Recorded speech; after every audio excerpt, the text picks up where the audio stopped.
نحمده ونصلي على رسوله الكريم اما بعد۔ ترجمے والے قرآن پاک کا صفحہ نمبر 952، 26واں پارہ سورہ محمد صلی اللہ علیہ وسلم، چوتھا رکوع، آیت نمبر 32 تا 34۔ اعوذ باللہ من الشیطان الرجیم، بسم اللہ الرحمن الرحیم۔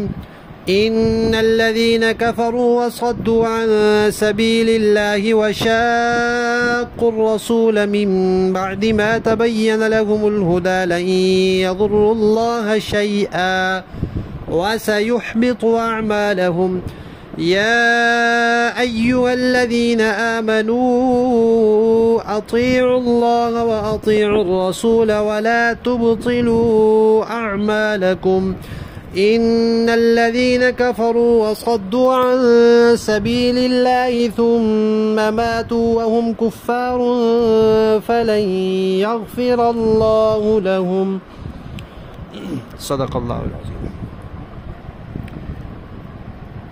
اس سے پچھلی آیت میں اللہ تعالیٰ نے فرمایا تھا کہ ہم تمہیں ضرور آزمائیں گے تاکہ ہم دیکھیں کون تم میں مجاہد ہے، کون صبر کرنے والا ہے، تمہاری جانچ پڑتال ہو جائے۔ اب اللہ تبارک و تعالیٰ یہ فرما رہے ہیں کہ جہاد کے اس حکم میں تم کافروں کی پرواہ نہ کرو۔ کافر زیادہ ہیں، کم ہیں، کھلے ہیں، چھپے ہیں، یہ لوگ اللہ کو یعنی اللہ کے دین کو کوئی نقصان نہیں پہنچا سکتے۔ اللہ تعالیٰ قدرتوں کے مالک ہیں، جب اللہ چاہیں گے ان کے منصوبوں کو غارت کر دیں گے۔ یہ کوئی خفیہ منصوبہ بنائیں گے، چال چلیں گے، اللہ اس کو ظاہر کر دیں گے۔ یہ کوئی مسلمانوں کو نقصان پہنچانے کا ارادہ کریں گے، اللہ ان کو اپنے منصوبے میں ناکام کر دیں گے۔ تو یہ کوئی نقصان نہیں پہنچا سکتے، اس لیے تم ڈرو نہیں، تم جم کر لڑو۔ تمہارا کام اللہ کی رضا کے لیے، اللہ کے دین کو بلند کرنے کی خاطر لڑنا ہے، اور جو کفار ہیں ان کی تو تم پرواہ ہی نہ کرو۔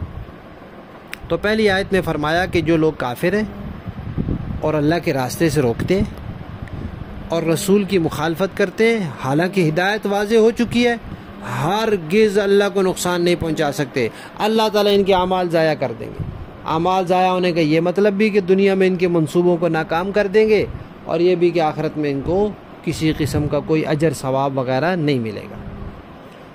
البتہ کافر تو نقصان نہیں پہنچا سکتے جہاد میں، لیکن جہاد میں امیر کا حکم نہ ماننا یہ خود مسلمانوں کو نقصان پہنچا سکتا ہے۔ لہذا امیر جو بات کہہ دے، اگر وہ شریعت کے مطابق ہے تو اس پر عمل کرو۔ البتہ جب تک اللہ کے نبی تھے تو نبی کا ہر حکم شریعت کے مطابق ہی ہوتا ہے۔ تو اللہ کے نبی نے حکم فرمایا تھا احد کے میدان میں کہ ہم جیتیں یا ہاریں، اس گھاٹی سے نہیں ہٹنا۔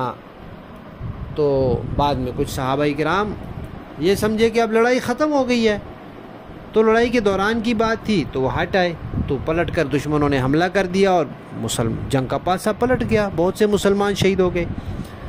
تو یہ فرمایا کہ بھائی تم ثابت قدم رہو، امیر کی اطاعت میں رہو، لہذا یہ چیز تمہیں نقصان پہنچا سکتی ہے۔ اگر تم امیر کی اطاعت میں نہیں رہو گے، کافر تمہیں کچھ نہیں بگاڑ سکتے۔ تیسری بات یہاں تیسری آیت میں یہ بات کہی ہے کہ اے ایمان والو، اپنے اعمال کو باطل نہ کرو۔ باطل کرنے کا ایک معنی تو یہ ہے کہ ریاکاری نہ کرو۔ ریاکاری کرو گے تو عمل ضائع ہو جائے گا۔ اسی طرح کسی کو پر احسان کر کے احسان نہ جتلاؤ کہ عمل ضائع ہو جائے گا۔ اسی طرح سنت کے خلاف نہ کرو ورنہ عمل ضائع ہو جائے گا، کوئی ثواب نہیں ملے گا۔ عقیدہ ٹھیک رکھو، عقیدہ بگڑ کے عمل ضائع ہو جائے گا، کوئی ثواب نہیں ملے گا۔ تو کفر اور نفاق اور شرک کے ذریعے بھی عمل ضائع نہ کرو، ریاکاری کے ذریعے بھی نہ کرو، احسان جتلانے کے ذریعے بھی نہ کرو، بدعت کے ذریعے نہ کرو، سنت کی مخالفت کے ذریعے اپنے اعمال کو ضائع نہ کرو۔ اور اس سے یہ مفہوم بھی مل رہا ہے کہ جو کوئی کام تم شروع کر لو پھر اس کو پورا کرو۔ نفلی نماز شروع کی ہے، اب اس کو ضائع نہ کرو، اگر توڑ دیا تو قضا کر لو۔ نفلی روزہ شروع کیا ہے تو پورا کرو، توڑ دیا ہے، توڑنا پڑ گیا تو قضا کرو، ضائع نہ کرو اپنے اعمال کو۔ یہی امام ابو حنیفہ رحمۃ اللہ علیہ کی دلیل ہے، اور احادیث میں بھی ہے۔ ایک مرتبہ ازواج مطہرات نے روزہ رکھا اور پھر توڑ دیا تو حضور نے فرمایا کہ تم دونوں دو تھیں، فرمایا اس کی قضا کرو۔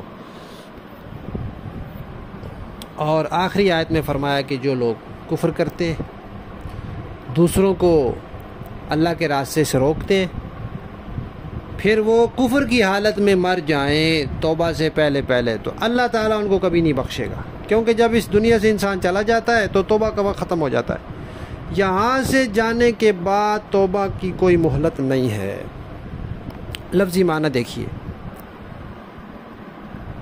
ان الذین، بے شک وہ لوگ، کفروا جنہوں نے کفر کیا، وصدوا اور انہوں نے روکا لوگوں کو، عن سبیل اللہ، اللہ کے راستے سے، وشاقوا اور انہوں نے مخالفت کی، الرسول، اللہ کے رسول کی، من بعد اس کے، ما تبینہ کہ واضح ہو چکی تھی، لہم ان کے لیے، الہدا ہدایت، قرآن آ گیا تھا، وہی آ گئی تھی، لن یضر اللہ، ہرگز نہیں نقصان پہنچا سکتے اللہ کو شیئن، کچھ نہیں بگاڑ سکتے اللہ کا، وَسَيُحْبِطُ عن قریب ضائع کر دے گا اللہ تعالیٰ، اعمالہم، ان کے اعمال، ان کی کوششیں بیکار کر دے گا، اور آخرت میں ان کو کوئی اجر ثواب نہیں ملے گا۔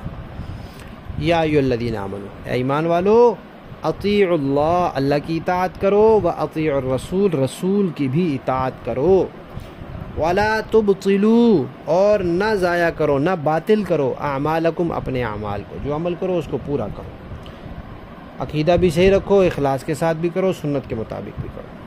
ان الذین، بے شک جو لوگ، کافر ہوئے، وصدوا اور انہوں نے روکا، عن سبیل اللہ، اللہ کی راہ سے، ثم ماتوا پھر وہ مر گئے، وہم کفار اور وہ کافر ہی تھے، فلن یغفر اللہ لہم ہرگز نہیں بخشے گا اللہ تعالیٰ ان کو۔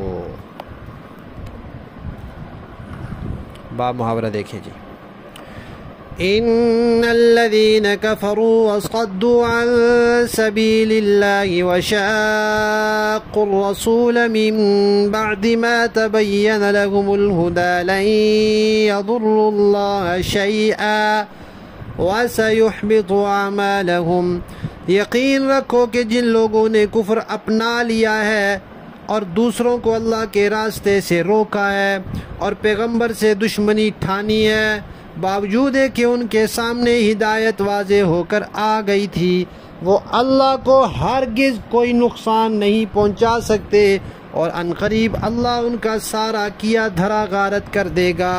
یا ایھا الذین آمنوا اطیعوا اللہ واطیعوا الرسول ولا تبطلوا اعمالکم، اے ایمان والو، اللہ کی اطاعت کرو اور رسول کی اطاعت کرو، اپنے اعمال کو برباد نہ کرو۔ ان الذین کفروا وصدوا عن سبیل اللہ ثم ماتوا وهم کفار فلن یغفر اللہ لهم، جن لوگوں نے کفر اپنا لیا ہے اور دوسروں کو اللہ کے راستے سے روکا ہے، پھر کفر ہی کی حالت میں مر گئے ہیں، اللہ کبھی ان کو نہیں بخشے گا۔ صدق اللہ العظیم۔